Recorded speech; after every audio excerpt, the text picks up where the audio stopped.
En el programa de hoy vamos a tratar un tema de alto contenido social. Los accidentes de tránsito, más de 7.000 muertes por año causadas en las rutas y en las calles de todo el país. En nuestro informe vamos a analizar las causas y vamos a tratar de dar algunas soluciones. Luego, en Punto de Encuentro, un diálogo con Rosendo Fraga. Vamos a conversar con él cuál es el panorama político después de las elecciones presidenciales. Enseguida, entonces, nuestro primer informe.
Los alumnos y profesores del Colegio Ecos regresaban de un viaje solidario el 8 de octubre del año 2006. Habían compartido horas con los chicos y maestros de una escuela rural. En la Ruta 11, a la altura de Margarita, los alcanzó la tragedia. Un camión chocó brutalmente el micro. Murieron 9 jóvenes, una docente y 2 camioneros. A 5 años del accidente, la justicia aplicó la pena de 3 años de cárcel para el chofer del ómnibus y 7 de inhabilitación. Es un fallo, creo que justo, dentro de los parámetros de la justicia argentina. Por nosotros siempre buscamos la condena dentro de la cadena de responsabilidades. Como chofer del camión, que era el máximo, digamos, impulsor de la tragedia, porque estaba totalmente alcoholizado, tenía 3,1, que él falleció. Luego en la cadena de responsabilidades estaba la acción o la mala acción del chofer del micro. Las muertes de los jóvenes de Ecos conmovieron a la opinión pública. Sin embargo, son el reflejo de una situación cotidiana, incontrolable y fatal en las calles y rutas del país. Si una persona se saliese con un cuchillo a la calle, todo el mundo se asustaría, ¿no? Pensaría que va a matar a alguien y tratarían hasta de detenerlo. Pero hoy, si un conductor alcoholizado pone la llave de su vehículo y sale a la calle, a muchos les causaría hasta gracia, a otros lo tomarían de un rol pasivo. Sin embargo, el daño que puede generar ese conductor es casi el mismo que el que generaría una persona con un cuchillo. En el año 2010 murieron 7.600 personas en accidentes, 120.000 resultaron heridas y hubo 2 choques por minuto. En general, el argentino es adepto a no cumplir ninguna norma. No solo en lo vial. En general no cumplimos normas en nada. En lo vial el problema es que causan muertes. Las investigaciones permitieron descubrir la alta participación de personas de hasta 30 años en los siniestros. El año pasado, casi 1.900 protagonizaron accidentes graves. Representan el 45% del total. Yo doy charla de educación vial en colegio, ya llevo más de 7.000 chicos este año, y la idea de las charlas no es hablar de los signos viales, sino es hablar de algo más importante, que es el respeto, la libertad, los valores. Me parece que por ahí viene el problema que tenemos en la Argentina. No es un problema de no saber las normas. El gobierno de la ciudad de Buenos Aires viene impulsando el uso de la bicicleta. Un relevamiento de Luchemos por la Vida demostró que el 61% no se detiene ante un semáforo rojo, el 87% no usa casco y el 16% circula de contramano. Obviamente que es una sociedad muy salvaje, digamos, en cuanto a la diversidad de vehículos. Los automovilistas no respetan los otros vehículos, eso es una realidad del conductor porteño, digamos, y esto está haciendo realmente serio un problema. En la última década, el porcentaje de siniestros con heridos creció casi el 80% y los seguros sintieron el impacto. La cobertura de responsabilidad persona. Esta frecuencia se ha más que duplicado en los últimos 8 años. Es decir, que los siniestros que afectan los daños a personas han crecido más del doble con respecto al incremento de vehículos en circulación. Hace 7 años, a pesar de que era obligatorio, solo el 50% de los vehículos tenía cobertura de responsabilidad civil. El aumento de las ventas de autos nuevos contribuyó a mejorar esta situación.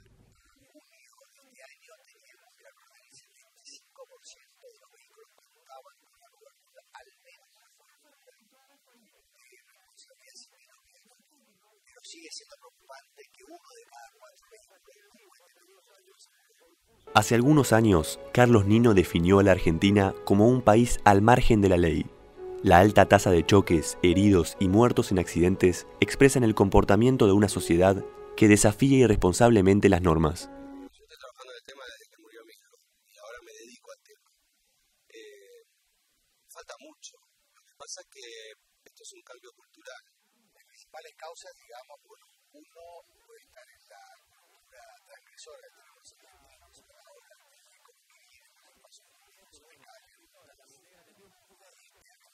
El 50% de los accidentes se producen entre el viernes y el domingo. En un 90%, el causante es el error humano. La cultura irresponsable, la formación de esos conductores, ¿no? O sea, la parte de educación y de formación que hace que de alguna manera se arrastren problemas. O sea, la gente tiene una convivencia con el tránsito de alto riesgo, pero ellos lo viven como de una forma normal, ¿sí? Y bueno, esto hace que de alguna manera se genera grandes tragedias. Cambiar una conciencia, cambiar una costumbre, un hábito en una persona es mucho. Imagínate en 40 millones de argentinos. Más allá de las acciones y los controles que se pueden meter, el cambio de cultura va a tardar mucho tiempo. En 20 años, el parque automotor aumentó 327% y la red de caminos se extendió en apenas 7,4%. En 1998 fue enviado al Congreso el proyecto PROMIT, que contemplaba una moderna red de autopistas. A pesar de contar con el respaldo de legislaturas provinciales, permanece congelado. Por ejemplo, si contásemos con autopistas sobre rutas muy transitadas como la 34, la ruta 8, la ruta 7, que son rutas de alto tránsito, una gran diversidad de tránsito, y si esas fuesen autopistas, obviamente que el conflicto sería mucho menor, a pesar de que el error seguiría existiendo, ¿no? Porque de alguna manera la ruta contempla ciertos errores, ¿no? Como que el vehículo no se pueda cruzar al carril contrario, o que tengas una banquina asfaltada y que si pisas la banquina esa no sea desencadenante un vuelo.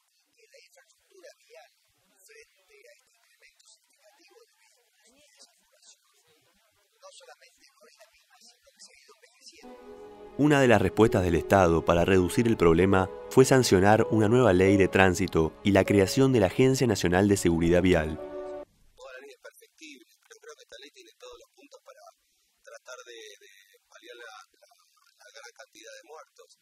Lo único que hay que hacer es ponerse, que se está haciendo, es trabajar en pos de. Nosotros esperamos que todas las provincias adhieran a la Ley Nacional de Tránsito y adhieran a todas las modificaciones que se van estableciendo en esta legislación. Pero sí resaltamos que por primera vez tenemos una adecuada política de Estado en materia de seguridad vial. El tema no es un tema de leyes, sino es un tema de que esas leyes se ejecuten, que esas leyes se cumplan. España ha logrado reducir en 7 años el 50% de su alta tasa de accidentes. Entre las medidas adoptadas se destaca la creación del cargo de Fiscal Especial de Seguridad Vial. Probablemente eso se pueda construir en la Argentina, el puesto de una Fiscalía Especial para Seguridad Vial. Pero creo que como está todo inventado en este tema, me parece que lo único que hay que hacer es ponerlo en práctica. En el Senado de la Nación se aprobó una ley que tipifica delitos viales dentro del Código Penal. Esto obligaría a los jueces a aplicar sanciones más severas, pero falta su tratamiento en diputados. Hoy por hoy a los delitos viales se los juzga como delitos comunes. Y el delito común, cuando llega al juzgado, la justicia lo cataloga como accidentes, entonces siempre dan la mínima, y la mínima es excarcelable. Pero sí es cierto que la justicia da una interpretación un poco ligera de lo que eran hechos realmente aberrantes, ¿no? Como el hecho de las picadas, como el hecho del consumo de alcohol en exceso, y hoy hay una revisión de alguna manera de todos estos fallos para tratar de darle otra respuesta a la sociedad en materia de castigo, digamos, a los conductores y tractores. Según la Organización Mundial de la Salud, cada año mueren en el mundo aproximadamente 1 millón de personas en accidentes de tránsito. El 10% de las camas de los hospitales están ocupadas por este flagelo. Hay países que han encontrado soluciones adecuadas para resolver el problema. La Argentina mantiene una alta tasa de accidentes. Lo paga con muertes y dolores evitables. Leyes que contemplan la magnitud del drama, una justicia responsable y controles eficientes contribuirían a mejorar la situación. Pero es en la educación y en la cultura del respeto donde hallaremos la respuesta definitiva.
En Punto de Encuentro hoy vamos a tratar de hacer un análisis político después del panorama de las recientes elecciones. Para eso contamos con una persona que sabe mucho de esto. Es el doctor Rosendo Fraga, a quien le agradecemos su presencia en nuestro programa. Gracias por invitarme. Doctor, las últimas elecciones han ofrecido el panorama de una enorme, por un lado, fragmentación política y por otro lado, aparentemente una hegemonía del peronismo que hace que casi sea una suerte de partido único. ¿Qué nos puede decir sobre esta situación? Bueno, yo creo que la lectura de la elección se la puede hacer midiendo la correlación oficialismo-oposición, una lectura ideológica de la elección, una lectura política, que es la que usted acaba de mencionar, el papel del peronismo como eje, y yo diría una cuarta lectura que es la importancia de los territorios. Entonces, si me parece bien, empecemos oficialismo-oposición. Del 83 para acá, nunca un oficialismo fue tan fuerte y una oposición fue tan débil. Es decir, que el segundo no llega al 17% de los votos, es la primera vez que pasa en la Argentina, no solo el 83 para acá, es la primera vez que pasa en la Lesa Peña, que nunca llega a 17. Si yo tomo las últimas 10 elecciones presidenciales en América del Sur, también es el porcentaje más bajo del segundo. Entonces, la combinación de un 54%, que es el resultado más alto obtenido por una elección presidencial desde el 83 para acá, con el más bajo del segundo, que era una correlación de fuerza, oficialismo-oposición, nunca tan favorable hacia el oficialismo. Lo cual proyecta hoy mayorías importantes en ambas cámaras para el oficialismo. Perdón, ¿eso habla de una debilidad de los partidos políticos, del sistema de partidos políticos? Absolutamente. Yo creo que la debilidad del sistema de partidos políticos además se puso en evidencia en la primaria obligatoria del 14 de agosto, que fue como una suerte de preelección. Sí, sí. Porque que de 10 opciones, ninguna haya hecho realmente primaria, que de las 10 opciones que se presentan, ninguno haya presentado más de un candidato, lo cual está reflejando que el sistema de partidos no está funcionando. Una visión ideológica es distinta y es bastante paradojal. Yo tomo la elección presidencial y yo diría que 7 cada 10 han votado programas económicos de centro-izquierda. Ahora miro las provincias y me animaría a decir que 4 cada 5 han votado gobernadores de centro-derecha. Y las dos cosas aparecen al mismo tiempo. El programa económico del Frente para la Victoria, el programa económico del Frente Amplio Progresista, ambos es el 70% de los votos, son programas económicos de centro-izquierda en general. Pero Scioli gobernador de Buenos Aires, que es el 40% de los votos, Macri ciudad de Buenos Aires, que es el 11% de los votos, me animaría a decir que de las otros muchos gobernadores es diferente. 4 cada 5 a nivel provincial votó gobernadores que más bien están del centro hacia la derecha. Con lo cual es una interpretación ideológica que puede ser contradictoria si miro la tendencia nacional y la comparo con la provincia. Después está la lectura política, que es la que usted mencionó, y que yo creo que es la que nos lleva también a plantear de que hay una crisis estructural del sistema de partidos en la Argentina. Van 3 elecciones consecutivas, 2003, 2007 y 2011, donde el peronismo se despliega con 3 candidatos, que suman 63% de los votos el año 2003, suman 72% de los votos en 2007 y 69% ahora en 2011. Frente al cual el radicalismo en ninguna elección logró llegar ni al segundo lugar, y algunos ni siquiera pudo presentar un candidato a presidente. Ya no es un episodio, ya no es un accidente, son 3 elecciones consecutivas a lo largo de la primera década, o los primeros años del siglo XXI, con lo cual el bipartidismo ya no está funcionando. Y es un peronismo que ocupa el oficialismo, ocupa parte de la oposición y que cada vez representa sectores más diversos, antagónicos y hasta contradictorios. Hoy el Partido Comunista integra la coalición del Frente para la Victoria. A su vez yo diría que probablemente los miembros de la sociedad rural argentina votaron mayoritariamente por Duhalde. Es un peronismo que se despliega sobre los 2 extremos de la ideología de la política argentina. Una visión territorial que me dice, van 3 elecciones consecutivas que gana el candidato a la Casa Rosada, pero bajo los distritos, voy al 2003, en 21 de 24 distritos ganó el oficialismo provincial. 2007, 22 de 24 distritos ganó el oficialismo provincial. Y 2011, en 22 de 24 distritos ganó el oficialismo provincial. Con lo cual aparece una cuarta, que es la territorial, que es lo que me dice, mire, es muy difícil que quien está en el poder hoy pierda las elecciones en Argentina. Bueno, un panorama que nos hace pensar en la identidad de los argentinos, ¿no? Que son capaces de al mismo tiempo votar en elecciones nacionales en un sentido, en las elecciones provinciales en otro, y pensar a lo mejor distinto con un claro sentido conservador, porque en definitiva el votar el partido gobernante o la coalición gobernante es un signo de que no cambie nada, ¿no? Claro, digamos, defender el statu quo. Y esto quizás tenga que ver más con una actitud social, una actitud económica, que más que una actitud ideológica. Por eso yo marcaba la contradicción entre el voto a nivel presidencial y el voto, ¿no es cierto?, a nivel de gobernador, que ideológicamente no están diciendo lo mismo. También todo esto lo que está marcando lo que dijimos, ¿no? Hay una crisis del sistema de partidos. La política ha dejado de ser bipartidaria en la Argentina, como fue todo el siglo XX, primero radicales y conservadores, después radicales y justicialistas. Los territorios juegan un papel muy importante y el peronismo está funcionando casi como un partido hegemónico. La política entonces del siglo XXI es una política sin ideologías, mucho más pragmática. ¿Cómo la podríamos definir? Yo diría que creo que es una política con menos ideología. Yo creo que la ideología siempre existe, pero es una política con menos ideología. Pero también hay que entender que venimos de un siglo XX que fue muy ideológico, ¿no es cierto? Ya sea primero, en la primera mitad, los totalitarismos, como, ¿no es cierto?, el nazismo, el fascismo contra la democracia, y después la confrontación de la Guerra Fría entre el comunismo y la democracia, le dieron a toda la política del siglo XX una visión muy ideológica, que si uno mira hasta el siglo XX la política fue bastante menos ideológica. Y ahora está volviendo a ser, yo diría, menos ideológica, con un conjunto de factores, hasta los factores religiosos, que hoy en todo el mundo empiezan a jugar un papel importante en la política. Yo voy en este momento, en estos días, el debate en la Cámara de Diputados sobre el aborto, en realidad es un tema, instala un tema, ¿no es cierto?, religioso, de valores, sociológico, social, realmente importante, y donde vemos que todos los bloques se dividen, ¿no es cierto? Todos los bloques partidarios, esto los corta, diríamos, verticalmente, ¿no es cierto? Algunos están más a favor, otros menos a favor, pero en todos los bloques aparecen divididos en esta temática. Ahora, si la democracia por su esencia es representativa, nuestra democracia hoy parece bastante poco representativa, si los propios partidos políticos están escindidos en su misma claro, todo conformación. Yo creo que combina un poco, hay una combinación de crisis del sistema de partidos, que creo que la Argentina claramente lo tiene.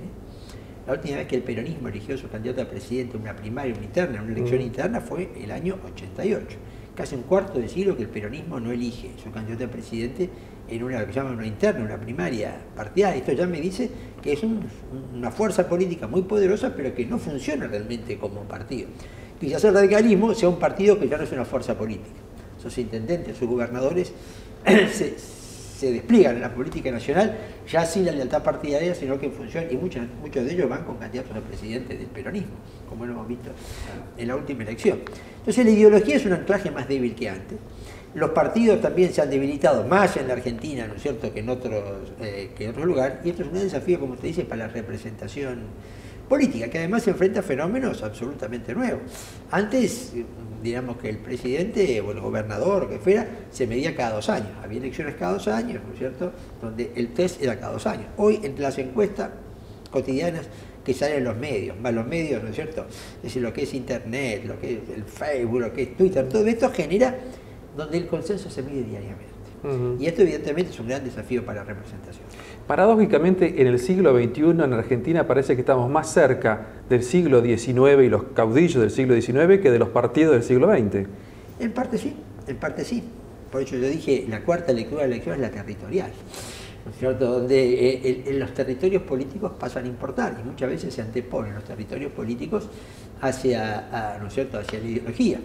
Desde esta perspectiva, cuando uno analiza todo el sistema electoral de la generación del 80, donde básicamente el que controlaba un distrito controlaba el resultado en ese distrito, ¿no es cierto? Y entonces la política territorial importaba mucho, tal vez así que el Partido Conservador era más bien, ¿no es cierto?, una junta de gobernadores, una coalición de gobernadores, una coalición de territorios políticos. En alguna medida, la actual situación política tiende a parecerse a esto, ¿no? Uno digo, en el año 2003 había 6 gobernadores radicales. Estos 6 gobernadores radicales, en 2007 5 fueron elecciones con el peronismo. Yo tomo los 2 intendentes que tiene o tenía el radicalismo en el Gran Buenos Aires, que siempre fueron Vicente López y San Isidro. Uno de Vicente López fue con Cristina, el de San Isidro terminó apoyando a Rodríguez Sá. Entonces yo diría que el territorio se antepone no solo a la ideología, a veces también a la política. Teniendo todos estos factores en cuenta, ¿cuál sería la agenda de problemas y de soluciones que habría que buscar de cara al final del próximo mandato presidencial? Yo creo que desde el punto de vista de la política, mi punto de vista es que sería fundamental reconstruir un sistema de partidos o por lo menos de coaliciones políticas, como tiene Uruguay, como tiene Brasil, como tiene Chile, para poner ejemplos próximos en la geografía. Este sistema del monopartido que se divide en el poder cuando le conviene, se reunifica, no es un buen partido, ¿no es cierto?, para las opciones. Yo reconozco que esto no siempre se crea por ley, no siempre se crea por decreto, tiene que estar también, ¿no es cierto?, en la realidad política. Pero, ¿por qué las primarias obligatorias y simultáneas funcionaron en Santa Fe, funcionaron en Uruguay, que también las usa, y no funcionan a nivel nacional? Esto plantea que es a nivel nacional donde tenemos la crisis de partido. Hay que revisar el sistema electoral, hay que volver a revisar si mejora o no mejora la representación, la elección por circunscripción o la lista, ¿no es cierto? Esto creo que hay que volver y realmente rediscutirlo. ¿En qué medida esto puede o no mejorar, ¿no es cierto?, la representatividad política? Pero ante todo hay que buscar algo que es muy importante, hay que volver a represtigiar la política. Porque si la política no se vuelve a unir con el prestigio, cada vez es más difícil buscar gente talentosa, buscar gente valiosa para la política. Bueno, todos temas apasionantes, pero el tema del tiempo es el que se impone ahora. Así es. Y le agradecemos entonces su presencia en Factor Futuro. No, gracias por invitarme.